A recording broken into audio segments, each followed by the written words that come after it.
Point یہ ہے کہ جو تمام صوبوں کے چیف ایگزیکٹوز ہوتے ہیں وہ بہت پاورفل پرسنالٹی ہوتے ہیں، اور کوئی بھی اس قسم کا کام، کوئی بھی اگر پالیسی بنانی ہو، بے شک سارا کچھ وفاق بنتا ہے، جیسے فارن پالیسی وفاق بناتا ہے، لیکن وفاق آف کورس باقی لوگوں کو، باقی صوبوں کو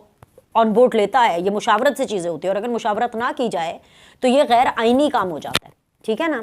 سو غیر آئینی کام تو نہیں کرنا، آئینی کام کرنا ہے، لیکن اگر ایک صوبے کے اندر فتنوں کی حکومت ہے، وہ فتنے جو کہ بالکل ہی ایک الگ سکول آف تھاٹ رکھتے ہیں، انتشار کا، فتنے کا، جو دہشت گردوں کو پروٹیکٹ کرتے ہیں، جو فطرت الخوارج کو کنڈیم کرتے وقت ان کی زبان جلتی ہے، دہشت گردوں کے بارے میں کچھ برا بولنے میں، ان کی مذمت کرنے کے اندر ان کے منہ میں چھالے پڑتے ہیں، تو مجھے تو سمجھ نہیں آئی تھی کہ ان کے ساتھ آگے چل کے کرنا کیا، کل میٹنگ میں کرنا کیا، کل ان کو بلا کر کے کیا 14 لوگ، کتنے، 1 2 3 4 5 14 لوگ وہاں پہ جا رہے ہیں، اور وہ جو 14 لوگ ہیں ان میں سے بھی جو میجورٹی لوگ ہیں وہ وہی ہیں جو پارلیمنٹ کے اندر بغیر سنے پورے کے پورے پارلیمنٹ کے سیشن کو ہائی جیک کرتے ہیں، تانے دیتے ہیں، اور یہ وہی لوگ ہیں، میں ان کے آپ کو لسٹ بتاؤں گی، کہ جو پارلیمان میں کھڑے ہو کر کے دہشت گردوں کو ہائی لائٹ کرتے ہیں اور فوج کو ڈیمین کرتے ہیں، فوج کا مورال نیچے کرنے کی کوشش کرتے ہیں، ٹھیک ہے؟ اس بارے میں ہم آگے ابھی میں مزید بھی آپ کو بتاتی ہوں۔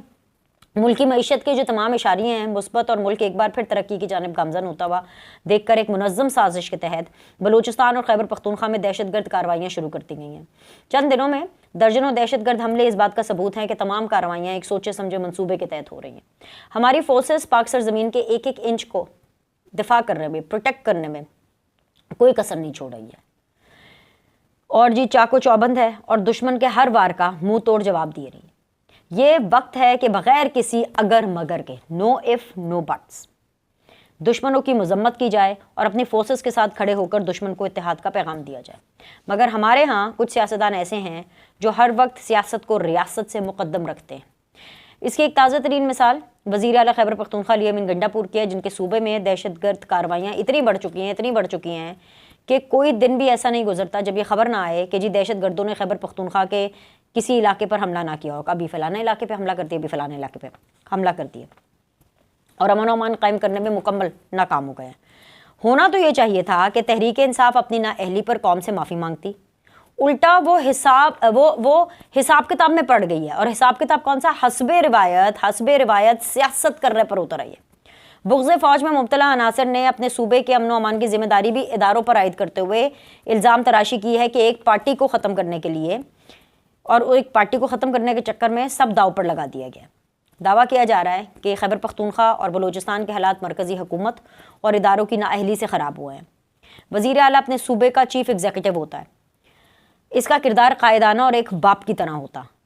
علی امین گنڈا پور کیسے وزیر اعلیٰ ہے، کیسا باپ ہے، کیسی قائدانہ اس کی صلاحیتیں ہیں، جنہیں اپنے شہریوں کی جانوں کی کوئی پرواہ نہیں ہے۔ آئرو سیکیورٹی فورسز کے جوان شہید ہو رہے ہیں، مگر گنڈا پور کے منہ سے آپ کبھی بھی طالبان یا فتنۃ الخوارج کی مذمت نہیں سنیں گے۔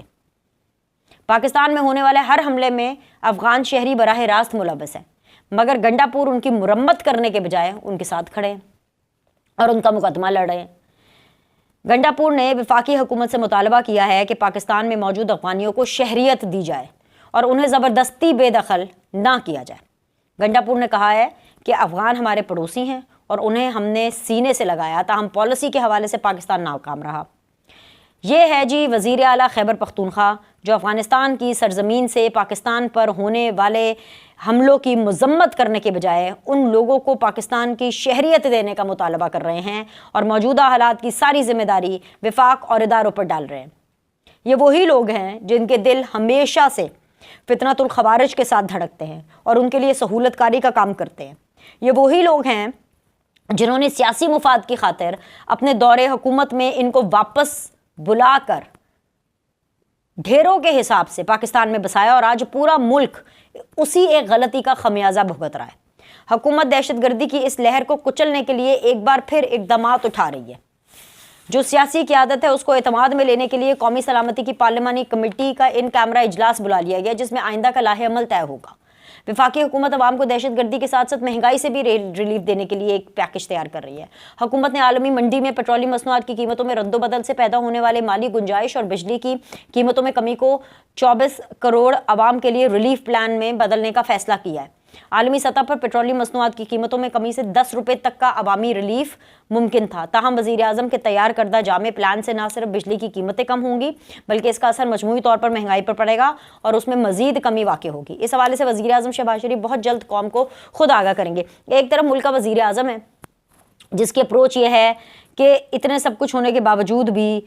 اپنی سیاست داؤ پر لگانے کے باوجود بھی وہ قوم کے لیے کام کر رہے ہیں. ٹھیک ہے, کہیں پر بھی اگر ریلیف کا ایک رتی بھر بھی اگر ان کو ایک آپشن ملتا ہے, اس آپشن کو فوراً وزیر اعظم صاحب اویل کرتے ہیں. دوسری طرف جو ہماری اپوزیشن ہے, وہ جی اپوزیشن جو ہے وہ پی ٹی آئی, وہ تو اپوزیشن کے نام پر دھبا ہے. یہ دھبا ہی تو ہے, یہ بالکل ایک دھبا نما ہی کوالٹی ہے کہ یہ ہر چیز اینٹی اسٹیٹ کرتے ہیں. بغض جنرل عاصم منیر میں اس حد تک گر چکے ہیں کہ ان کے اوپر یہ دہشت گردوں کو گلوریفائی کرتے ہیں. دہشت گردوں کو اسی لیے گلوریفائی کیا جاتا ہے نا, ہاں بلوچستان کے اندر ایسے. کبھی وہ آفتاب اقبال کو استعمال کرتے ہیں. ٹھیک ہے, ابھی یہ ریسنٹلی, یہ آج ہی کی مثال ہے. میں اس چیز کو زیادہ ڈسکس نہیں کرنا چاہتی کیونکہ اس خبر کو پھیلانا, ان کی پروپیگنڈے کو پھیلانا بھی ایک ان کے بیانیے کو تقویت دینے کے برابر ہوتا ہے. احمد نورانی صاحب ہیں, بڑے سینئر جرنلسٹ ہیں اور ویسے تو اچھے خاصے تھے, پتہ نہیں ان کو کیا ہو گیا کہ he has also fallen for this trap of Pakistan Tehreek Insaf. ملک آگے کی طرف کیا بڑھ رہا ہے کہ ہم دیکھ رہے ہیں کہ جو احمد نورانی صاحب ہیں وہ بھی جو ہے اس پروپیگنڈے کے اندر انہوں نے بڑھ چڑھ کر حصہ لیا ہے. اور اس سے بھی زیادہ افسوسناک بات یہ ہے کہ ان کی اس کام کو جو پھیلا رہے ہیں وہ جی یوتھیا بریگیڈ بھگوڑے, ایک تو ملک سے باہر ہوتے ہیں, سب سے بڑی بات ہے ملک سے باہر ہوتے ہیں اور ملک سے باہر بھاگ کر اپنے آپ کو دلیر کہتے ہیں. ملک میں رہ نہیں سکتے, اپنے ملک میں خطرہ ہے ان کو بقول ان کے. اب ان سے پوچھے بھلا کس چیز کا خطرہ ہے, لیکن دوسرے ملک میں جا کر, برطانیہ میں, امریکہ میں, ایسے ملکوں میں جا کر کے وہاں جا کے اسائلم سیکھ کرتے ہیں پاکستان کے نام پر کہ ہائے ہمارے ملک میں ہمیں خطرہ ہے. وہاں پر جا کر کے اپنے رہنے کا بندوبست کرتے ہیں اور پھر وہاں جا کر کے ساری ان کی دلیری نکلتی ہے.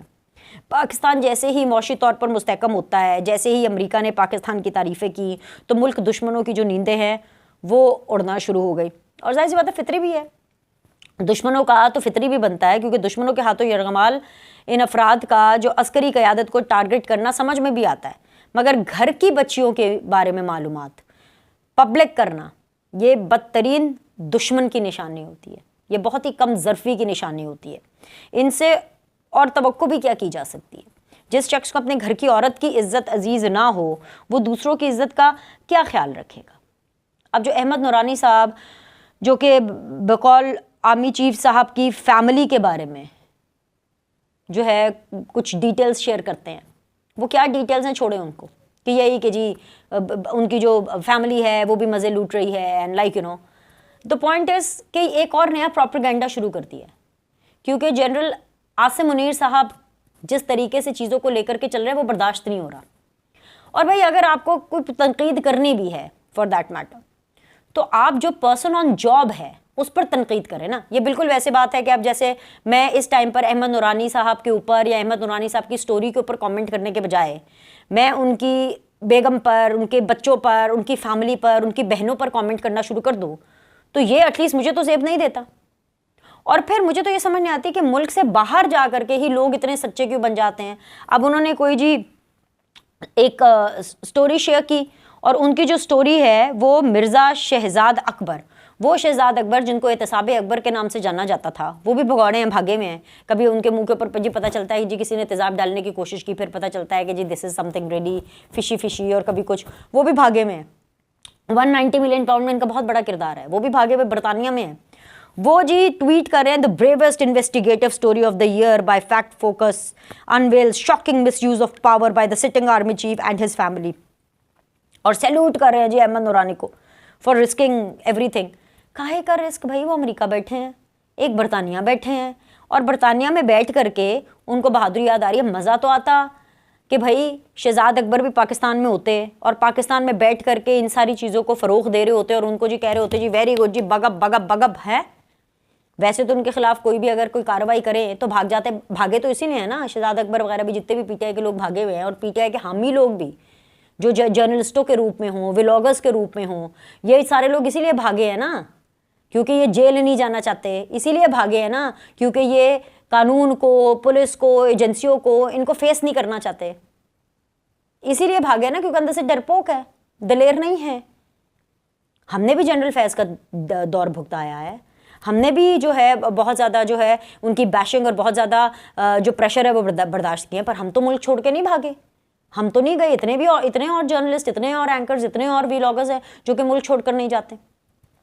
اور اس سے بھی کہیں زیادہ بات کہ جو یہ سیشن ہے بھائی جان جو کل ہو رہا ہے، اچھا جی لسٹ کدھر گئی؟ میں لسٹ ذرا نکالنے لگی ہوں نا، میں نے کہا کہ ذرا جی میں آپ کو لسٹ بھی تو بتا دوں نا کہ کون کون ہے جی جو لوگ جا رہے ہیں۔ اس میں عمر ایوب ہیں جی، لیڈر آف دا اپوزیشن، گوہر علی خان، اسد کیسر، زرتاج گل، حامد رضا، عامر ڈوگر، بشیر خان، ثناء اللہ Khan Masti Khel, Ali Muhammad Khan, Zubair Khan, senator Shibli Faraz, leader of the opposition اچھا سینٹ میں، senator Ali Zafar, senator doctor Humayun Muhammad اور سینیٹر اون عباس۔ ٹھیک ہے، یہ 14 لوگوں کی لسٹ ہے جو کہ nomination of the participants for parliamentary committee اور نیشنل سیکیورٹی میٹنگ۔ اب یہ جو عمر ایوب ہیں، یہ بلوچستان والے معاملے کے اوپر تو کھڑے ہو کر کے بول رہے تھے کہ جی دہشت گردوں کو ہائی لائٹ کر رہے تھے، اور بول رہے تھے کہ جی کہیں پہ پی ٹی آئی کے لوگ آئیں تو جی 10 بندوقوں والے آ جاتے ہیں، ریاست کو پتہ ہی نہیں چلا کہ جی دہشت گرد آ گئے۔ یہ اس قسم کی باتیں کرتے ہیں۔ یہ جو اسد کیسر ہیں، یہ تو استعفے مانگتے پھر رہے ہیں، استعفیٰ دیں، جو خواجہ آصف ہے وہ استعفیٰ دیں، حالانکہ اے پی ایس کے ٹائم پر ان سے تو کسی نے استعفے نہیں مانگے تھے، اور اگر استعفے کی باری آئی گئی ہے تو مورل گراؤنڈز جس پارٹی نے سب سے زیادہ ہائی رکھے ہیں وہ پی ٹی آئی ہے، تو سب سے پہلے تو استعفیٰ پی ٹی آئی والے دے نا، چیف منسٹر خیبر پختونخوا دے سب سے پہلے استعفیٰ۔ خواجہ آصف کے استعفیٰ دینے سے فار دیٹ میٹر، یا نون لیگ کے استعفیٰ دینے سے، صرف ایک استعفے سے تو دہشت گردی نہیں ختم ہوگی نا۔ جن دہشت گردوں کو واپس لا کے آپ نے بسایا، آپ ان کے بارے میں، شندانہ گلزار کے بارے میں آپ سے اتنی دفعہ پہلے ذکر کر چکی ہوں کہ ان کا کیا وہ اسٹیٹ رہا ہے اور کس طرح کی وہ باتیں کرتے رہے، تو یہ سارے ہائی جیکرز ہیں، یہ پارلیمنٹ کے سیشن کو بھی ہائی جیک کرتے ہیں۔ مجھے نہیں پتا کہ کل کیا کرنے والے ہیں، کل بھی کچھ ہائی جیک کریں گے، ظاہری سی بات ہے، بولنے سے پہلے ان کے شور شرابے، ان کی الگ لچے فرائی ہوتی ہیں۔ عمران خان کو باہر نکال دو، عمران خان کو باہر نکال دو، یہ کہتے ہیں کہ جی عمران خان باہر نکل آئے گا تو سب ٹھیک ہو جائے گا، تو یا تو پھر یہ کھل کر مان لیں کہ جی دہشت گردی یہ خود اپنی مرضی سے دہشت گردوں کے ساتھ مل کر کے کرا رہے ہیں تاکہ جی عمران خان آئے گا تو سب ٹھیک ہو جائے گا۔ مجھے تو سمجھ نہیں آتی ہے کہ عمران خان آئے گا تو دہشت گردی کیسے ٹھیک ہو جائے گی، عمران خان جب جیل سے باہر نکلے گا تو ملک کے حالات کیسے ٹھیک ہو جائیں گے، حالانکہ ملک کے حالات اگر خراب ہیں اور جس نہج پر ہیں وہ انہی کی وجہ سے ہیں۔ تو مجھے نہیں پتا یہ 14 فتنے جو ہیں کل جا کے کیا کرتے ہیں، اور یہ جتنے بھی بھگوڑے دلیر بنے پھرتے ہیں ان کو کون سے دلیری کے ایسے بھاگ کے تمغے چاہیے کہ جو ہر روز ایک نیا پروپیگنڈا شروع کرتے ہیں۔ خیر ابھی کے لیے اتنا ہی، لائک کریں، سبسکرائب کریں، آپ سے اگلی ویڈیو میں ملاقات کریں۔